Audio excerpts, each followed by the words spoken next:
Just a quick word before we start. This is the side of Science and Shiny we're really excited about. Short, focused conversations that bring the science and the coaching together. You'll be hearing more of this alongside our longer form episodes. Enjoy the clip and Merry Christmas from all of us here at Science and Shiny. So Felts, there's a lot of chat about front foot contact, and it can be seen as a fairly complicated area to coach. What are your thoughts on the different phases of front foot contact, and is there anything that we can coach meaningfully to get extra performance? Can I just ask? Does that have to be heel strike? Can it be toe? Can it be flat? What say stops ideally? Doesn't really matter.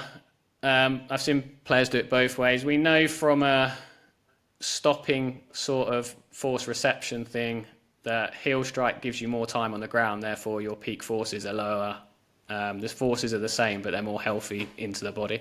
So that's a bit like seeing someone at a zebra crossing, Jono, in your car. I don't know what car you're driving at the moment. The fast Tesla or whatever you've got at the moment.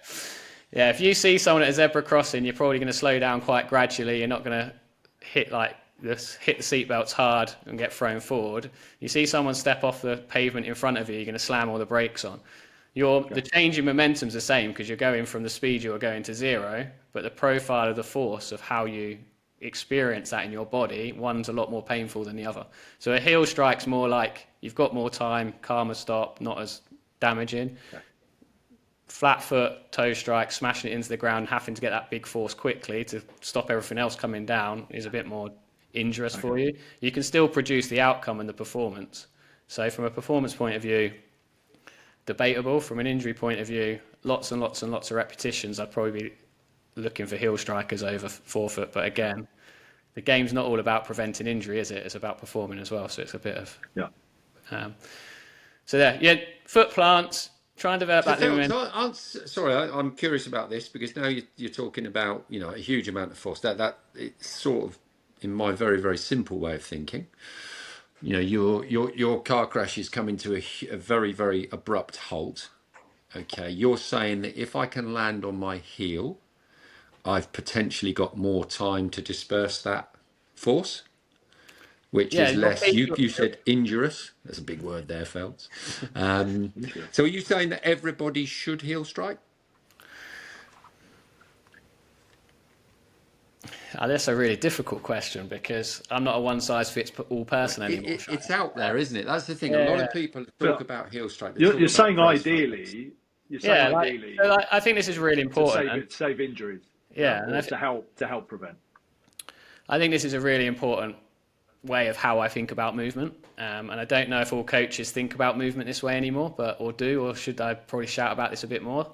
The first thing I say on coach development Shiny now is I'm a methods and techniques sort of person. So methods for me is fast bowling, spin bowling, power hitting. In my brain, I have an idea of what I think that looks like, which is individual to me. It's based on my experiences, my understanding of fundamental theory in physics. Backed by science, yeah. But also the science stuff as well. It's an optimal. It's a one-size-fits-all. My second thing I then go to when I'm looking at a player is, what's my next layer, which is technique? Optimal technique is what's optimal for that individual. Optimal method is what my framework in my brain would say, if I could produce my perfect fast bowler, that's what I would look like. Mm-hmm. And then I stop and go, why is the player not doing what I think optimal method it should be? And what's actually optimal for them from a technique point of view?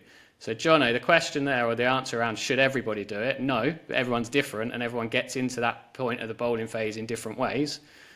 If I had to build my perfect fast bowler, I probably would have them heel striking. That doesn't mean that I would go out tomorrow and coach somebody that forefoot strikes to be a heel striker, because I'd need to understand, A, why they're doing it in the first place and what advantages and disadvantages that's causing within their bowling action.